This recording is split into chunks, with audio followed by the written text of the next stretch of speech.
네, 안녕하세요. 테슬라 투자로 은퇴하기 아트라운 TV입니다. 오늘 주제는요, 펠로시 누나 대만 왔어요. 그래도 테슬라는 괜찮아요. 라는 주제로 말씀을 드리겠고요. 테슬라 900불 안착 향후 전망은 중국 펠로시 한국은 못 가. 라는 주제로 말씀을 드리도록 하겠습니다. 네, 오늘 3대 지수 현황부터 살펴보고 가도록 할게요. 오늘은 3대 지수 모두 빠졌는데요. 나스닥은 그래도 많이 선방했습니다. 0.16%밖에 안 빠졌어요. 다우지수 하락이 컸습니다. 1.23% 마이너스고 S&P 500도 0.67% 빠졌습니다. 나스닥은 12,000선을 잘 버티고 있고 S&P 500도 4,000선은 잘 버티고 있는 흐름 보이고 있습니다. 유가는 93불까지 내려와 있고요. 미국 10년물 국채금리 역시 아직 낮은 수준이지만 오늘은 좀 꽤 상승을 했어요. 2.5%까지 떨어졌었는데 2.748%까지 올라왔습니다. 오늘의 좀 하락은요. 낸시 펠로시 하원 의장이죠. 미국의 서열 3위라고 합니다.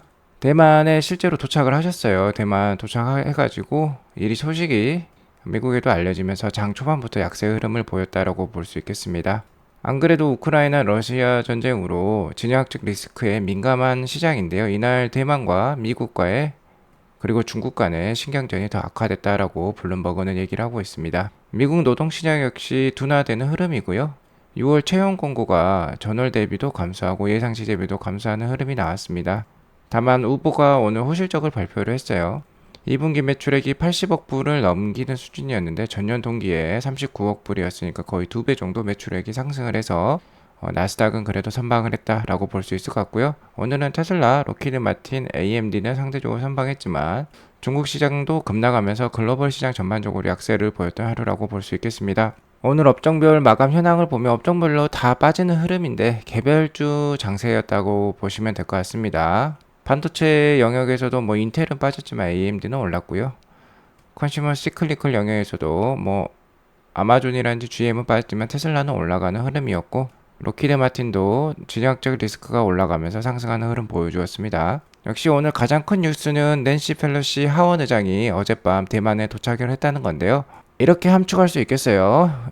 미국은 대만과 함께 가야 한다라고 의지를 강력하게 표출했다라고 볼 수 있겠습니다.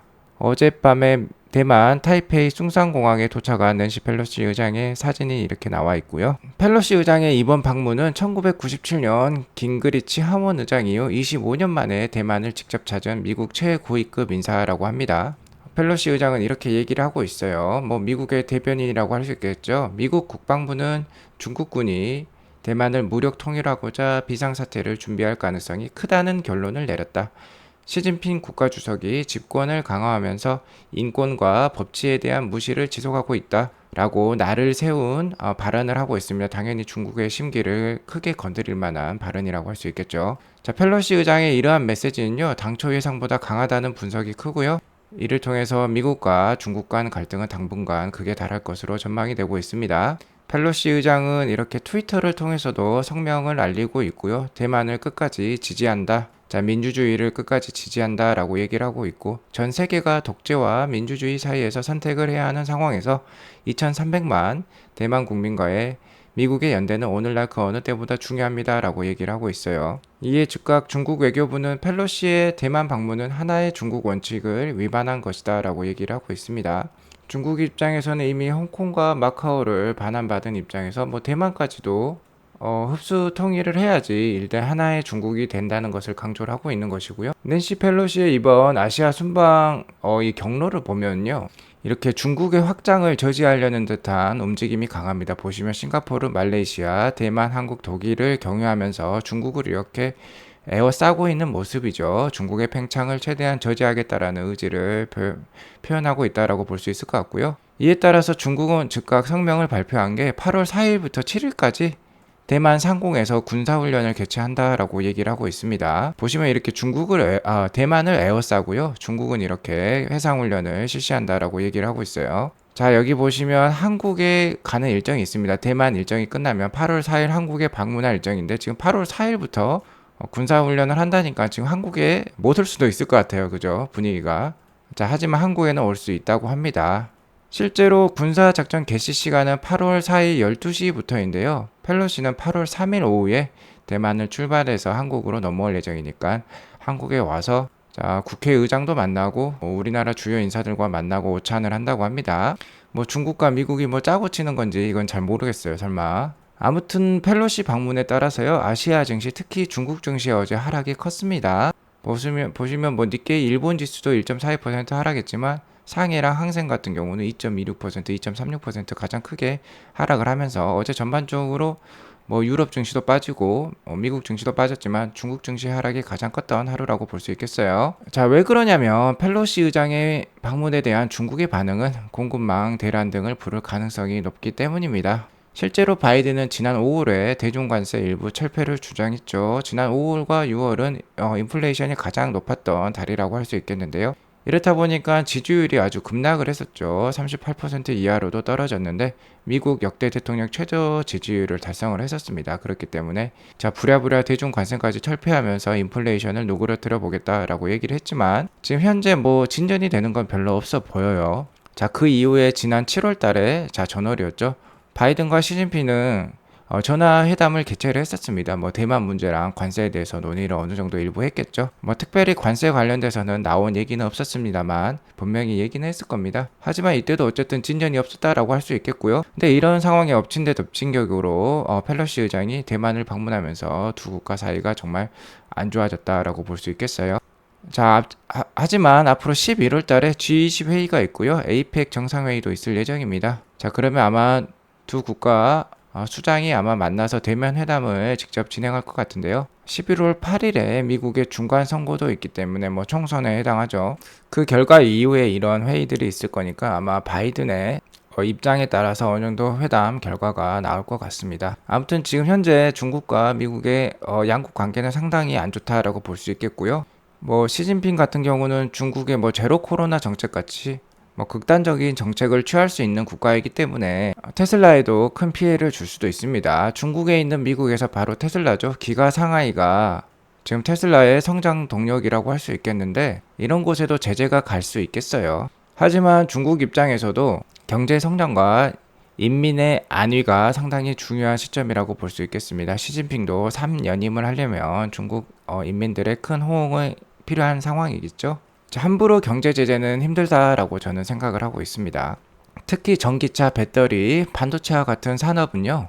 중국이 정말 크게 키우고자 하는 산업이니까 함부로 제재는 가하기 힘들겠다라고 볼 수 있겠고요. 기가상하이는 뭐 반도체, 배터리, 전기차가 융합된 종합적인 공장이라고 할 수 있겠죠. 기가상하이가 있기 때문에 뭐 니오라든지 바이두라든지 CATL이라든지 관련된 기타 중국 회사들이 크게 뭐 경쟁하면서 발전할 수 있는 겁니다. 한마디로 기가 상하이가 중국 배터리와 전기차 시장의 발전을 이끌고 있다고 봐도 과언이 아닐 것 같아요. 그렇기 때문에 함부로 제재는 어렵겠다라고 볼 수 있겠습니다. 안 그래도 지금 미국에서는 뭐 하웨이 제재부터 시작해서 계속 반도체 제재를 가하고 있죠. 중국에다가. 특히 뭐 반도체 생산을 위해서는 ASML과 같은 회사에서 EUV 장비라든지 그런 노광 공정의 장비를 중국에 공급을 해줘야지 중국의 반도체 산업이 발달할 수 있는데 미국이 그것을 막고 있죠. 자, 그렇기 때문에 함부로 경제 제재도 할 수 없는 상황이다라고 저는 생각을 하고 있습니다. 아무튼 뭐 지켜봐야 될 상황이라고 볼 수 있겠고요. 미국의 뭐 실업률은 지금 3.6%로 안정화되고 있지만 채용 공고는 감소를 하고 있는 거 지금 확인을 할 수 있습니다. 어느 정도 채용 시장은 둔화가 되고 있는 모습이고 실제로 뭐 테슬라를 비롯한 아마존 이런 회사들이 뭐 채용을 감소시키고 있죠. 그게 지금 이렇게 수치로 나타나고 있는데요. 다만 이렇게 20년 기간의 긴 시점으로 봤을 때는 미국의 채용 공고는 계속해서 증가하고 있는 모습이에요. 지금 이렇게 꺾이는 모습이지만 그래도 역대 뭐 최고의 채용 공고를 보이고 있다. 미국은 계속해서 경제가 발전하고 있다는 거 우리가 확인할 수 있습니다. 자, 이런 상황에서 나스닥 차트를 한번 보도록 하겠습니다. 일봉 차트이고요. 기로에선 나스닥 이대로 상승 끝 이렇게 표현을 할 수 있겠어요. 나스닥은 현재 121선 저항선에 지금 다다른 상황이고요. 전에 5월 달에도 이렇게 급상승을 보여줬다가 121선을 두드러 맞고 이렇게 크게 하락을 했었습니다. 지금 갈림길에 있다라고 볼 수 있을 것 같고요. 이틀 연속 긴 윗꼬리를 달았습니다. 그러니까 좋지 않은 모습이라고 할 수 있겠죠. 121선에서 크게 저항을 받고 있는 모습인데 그래도 어제도 그렇고 오늘도 그렇고 양봉으로 마감은 했어요. 그래서 상당히 한 치 앞도 알 수 없는 상황이다라고 볼 수 있겠습니다. 자, 이럴 때 보수적인 투자자라면 어느 정도 투자를 좀 멈추고 좀 쉬어가는 관망하는 흐름을 보여줄 수 있는 상황이라고 할 수 있겠죠. 테슬라의 일봉 차트를 보면 오늘 900불을 넘겼어요. 하지만 자, 900불에 닿으면서 계속해서 윗꼬리를 길게 만들어내고 있는 상황입니다. 자, 그래서 테슬라도 어느 정도 갈림길에 서 있다라고 볼 수 있을 것 같습니다. 어쨌든 지금은요, 테슬라 투자가 나스닥 지수 투자보다는 더 나은 시점이라고 제가 이렇게 결론적으로 말씀을 드릴 수 있을 것 같아요. 자, 나스닥 지수나 테슬라나 갈림길에 서 있지만 그래도 이왕 투자할 거면 나스닥 전체 지수에 투자하는 것보다는 테슬라에 투자하는 게 수익률 측면에서나 안정적인 측면에서 더 나을 것 같다라고 결론 지어서 말씀을 드릴 수 있을 것 같습니다. 자, 왜 그러냐면 최근 나스닥과 테슬라가 반등을 시작했었죠. QQQ, 그러니까 나스닥 ETF라고 할 수 있겠죠. 나스닥 지수 같은 경우는 6월 16일 날 저점을 찍고 이렇게 상승을 하고 있고요. 테슬라는 좀 더 앞섰습니다. 5월 24일 날 저점을 찍고 나스닥 지수보다는 일찍 반등을 시작을 했어요. 테슬라는 오늘 901.76불에 마감을 하면서요. 5월 24일 저점보다 45%나 상승하는 모습을 보여주었고, QQQ, 그러니까 나스닥 지수는 6월 16일 저점보다 17% 상승하는 흐름을 보여주고 있습니다. 그러니까 반등할 때 역시 테슬라가 반등을 훨씬 크게 준다는 거 우리가 확인을 할 수 있고요. 테슬라 같은 경우는 다른 업체들과 다르게 개별 호재가 지금 넘치는 상황이에요. 자, 8월달 3대1 주식 분할 있죠. 바로 내일이 주주총회가 있습니다. 그러면 아마 3대1 주식 분할 결정이 될 가능성이 높겠죠. 자, 8월달에 S&P에서 투자 등급을 업그레이드 할 수 있고요. 9월달에 EV 크레딧이 결정이 될 수 있습니다. 자, 이 두 가지가 아주 큰 것 같아요. 3대1 주식 분할과 EV 크레딧이 나올 수 있다는 게 아주 큰 테슬라의 단기 성장 모멘텀이다 라고 볼 수 있을 것 같습니다. 자, 그렇기 때문에 오늘 테슬라만 유독 이렇게 잘 상승하는 흐름을 보여주었어요. 아무래도 이러한 앞서 말씀드렸듯이 호재들이 있기 때문이고요. 자, 호재를 하나씩 알아보면 내일은 주주총회 날이죠. 일론 머스크는 still time to vote 하면서 여전히 투표를 할 수 있는 시간이 남아있다라고 투표를 독려를 하고 있습니다. 자, 총회에는 이러한 안건들이 산정이 되면서 이렇게 투표에 붙여질 거고 결정이 날 겁니다. 이 네 번째 안건이 가장 큰 사항이라고 볼 수 있는데요. 여기 40억이라는 숫자가 있죠.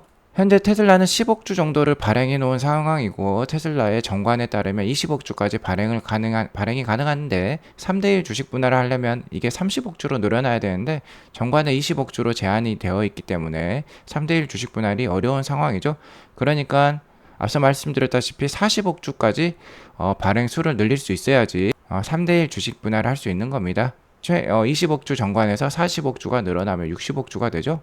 그럼 3대1 주식 분할 충분히 가능한 정관 개정이 되기 때문에 자, 이 4번, 4번 이 설문이 이 안건이 통과되어야 된다라고 말씀을 하고 있는 거예요. 그래서 이것에 대한 찬성 투표를 해달라라고 얘기를 하고 있고요. 자, 3대1 주식 분할이 단행이 되면 단기적으로 주가가 크게 상승할 수 있습니다. 주가가 현재 900불대인데요. 3대1 주식 분할을 하면 300불대로 내려오겠죠. 그러면 개인 투자자들이 훨씬 테슬라 주식에 접근하기가 쉬워집니다. 한 주에 100만 원 이상 주고 사야 됐던 주식이 30만 원, 40만 원에 살 수 있다면 훨씬 더 편하게 살 수 있겠죠. 실제로 2020년 8월에 1대5, 5대1 주식 분할을 했을 때는요. 주식 분할 발표 이후에 주식 분할 실제 단행까지 주가가 81%나 폭등을 했었어요. 자, 그렇기 때문에 게리 블랙 같은 경우도 1000불까지 단기간에 오를 수도 있지 않겠느냐라고 얘기를 하고 있습니다. 게리 블랙의 의견에 따르면 자, 본인은 기술적 투자자는 아니지만 기술적 투자가들이 현재 테슬라 주가가 200일 무빙 에버리지, 그러니까 200일선에 지금 닿아 있는데 915불이 200일선이라고 하네요. 자, 이 상황에서 기술적 투자가들은 1000불까지 급하게 오를 수 있다고도 얘기를 하고 있고요. 이는 현재 10년물 국채금리가 2.7%까지 상당히 크게 하락을 했죠. 전에 3.5%에서 2.7%까지 30% 가까이 하락을 했기 때문에 아무래도 이러한 나스닥 성장주의 긍정적인 증시 상황이 1000불까지도 쉽게 테슬라가 오를 수 있겠다라고 얘기를 하고 있는 겁니다. 하지만 그래도 저는 천천히 모아갈 필요가 있다고 생각을 합니다. 자, 그리고 역시 큰 하나의 이슈가 바로 EV 크레딧이라고 할 수 있겠죠. 실제로 GM과 테슬라, 포드 같은 경우는 전기차를 20만 대 이상 누적으로 판매를 이미 완료했습니다. 미국 시장에. 전에는 그래서 20만 대 이상 누적으로 판매한 자동차 회사들은 EV 크레딧을 받을 수 없었는데 이번에 EV 크레딧 법이 새로 나오면서 이제 20만 대 이상 판매를 해도 세액 공제를 받을 수 있는 게 이제 추가가 되었죠. 자, 테슬라 역시 한 대당 이제 7,000불까지 세액 공제를 받을 수 있어요. 그럼 우리나라도 거의 1,000만 원에 이르는 큰 돈이라고 할 수 있겠습니다. 그러면 뭐 개인 소비자들이 훨씬 더 테슬라 차량을 많이 살 수 있겠죠. 자, 그리고 이 법이 통과되면 미국의 EV 침투율은 훨씬 더 올라갈 것입니다. 골드만삭스에 따르면요, 이 법 통과에 따라서 2025년까지 전기차 침투율은 20%까지 올라갈 것이다 라고 얘기를 하고 있어요. 지금 현재 미국의 EV 침투율은 5%대거든요. 근데 자, 이제 이게 20%까지 올라가면 5대 중 한 대는 이제 전기차가 된다는 것이죠. 그리고 2030년에는 50%까지도 올라간다고 합니다. 그럼 2대 중에 한 대가 전기차가 된다고 하니까 테슬라의 아주 큰 호재라고 볼 수 있겠습니다. 자, 그렇기 때문에 현재 나스닥과 테슬라는 어느 정도 하락 압력이 큰 상황이라고 할 수 있는데, 갈림길에 서 있다고 할 수 있는데, 그래도 QQQ, 그러니까 나스닥보다는 테슬라가 좀 더 강한 모습을 보여줄 수 있겠다라고 말씀을 드릴 수 있을 것 같고요. 점점 저 하이브리드는 이제 점으로 가는 시점인 것 같아요. 계속해서 EV가 대두가 되고 있다라고 볼 수 있는 게, 자, 도요타랑 영국 정부가 대립을 하고 있습니다. 영국 정부가요, 하이브리드 판매를 이제 금지를 한다고 합니다. 도요타는 뭐 프리우스를 비롯해서 하이브리드에 상당히 강점이 있죠. 도요타의 프리미엄 브랜드라고 할 수 있는 렉서스 역시 하이브리드 위주의 판매를 하고 있습니다. 하지만 이제 영국 정부는요, 영국도 뭐 유럽의 아주 큰 시장이라고 할 수 있죠. 탄소 제로 전략의 일환으로 2030년부터 휘발유 경유차 판매를 금지하기로 했습니다. 하이브리드 차는요, 2035년까지만 판매를 허용한다는 방침이에요. 자, 이렇게 강력한 법안이 있으니까 도요타는 반대를 한다는 거고요. 도요타는 실제로 영국에 공장을 가지고 있습니다. 도요타는 약 4조 4천억 원을 투자해서 영국에 3,000명의 직원을 고용하는 공장이 있어요. 코롤라 하이브리드 모델을 주로 생산을 한다고 하고 있는데, 2035년부터 판매가 이제 안 된다고 하면은 이제 큰 타격이 되겠죠. 부랴부랴 이제 전기차로 바꿔야 될 것입니다. 그렇기 때문에 역시 전기차가 대세라는 거, 테슬라가 대세라는 거 다시 한번 확인할 수 있고요. 몇몇 간략 테슬라 뉴스를 전달드리자면, 폭스바겐이 최근에 40억 달러의 라이다 공급 계약을 체결했다고 합니다. 제조업체는 인노비즈라는 회사인데요. 상당히 크죠. 40억 달러면 우리나라도 뭐 5조 원이 넘는 큰 규모라고 할 수 있는데, 계속해서 라이다를 추구한다는 거예요. 자, 테슬라랑은 반대의 길을 걷고 있습니다. 테슬라는 카메라 비전 기반의 자율주행 기술을 추구를 하고 있죠. 라이다도 지금 없앤 상황인데, 여기는 뭐 폭스바겐은 계속해서 센서를 강화하겠다는 거고요. 테슬라 같은 경우는 AI, 그러니까 두뇌, 머리를 강화하겠다는 거죠. 제 개인적인 의견으로는 역시 AI 두뇌, 머리를 강화하는 게 센서, 그러니까 눈을 강화하는 것보다는 훨씬 낫다고 생각을 합니다.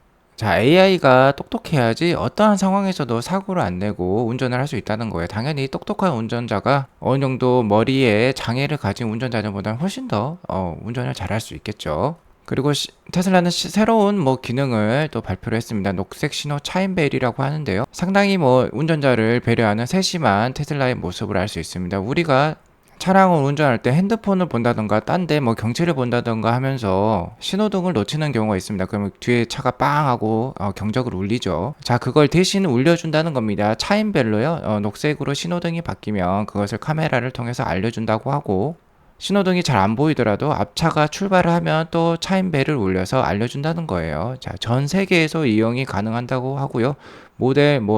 테슬라의 모든 모델에 해당한다고 합니다. 뭐 좋은 기능이라고 할 수 있겠죠.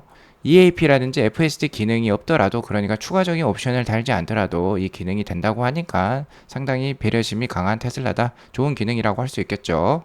자, 아무튼 현재 테슬라나 나스닥이나 갈림길에 있다고 생각을 하지만 테슬라가 좀 더 나은 상황이라고 볼 수 있겠고요. 테슬라 호재가 많기 때문에 앞으로 700불 이하는 솔직히 보기 어려울 것 같아요. 지금 갈림길에 서 있지만 만약에 하락한다면 700불 초반선에서 지지를 보이고 상승할 수 있을 것 같으니까 뭐 어렵다고 생각하지 마시고 매주 매달 일정 수량을 적립하는 테슬라 투자를 이어나가시면 좋을 것 같습니다. 자, 천천히 모아가면요, 이런 일론 머스크의 웃는 얼굴처럼 한박 웃는 날이 올 것입니다. 자, 오늘 이렇게 방송을 마치겠고요. 오늘 방송이 도움이 되었으면 구독과 좋아요, 알람 설정 눌러주시기 바라겠습니다. 지금까지 시청해주셔서 감사합니다.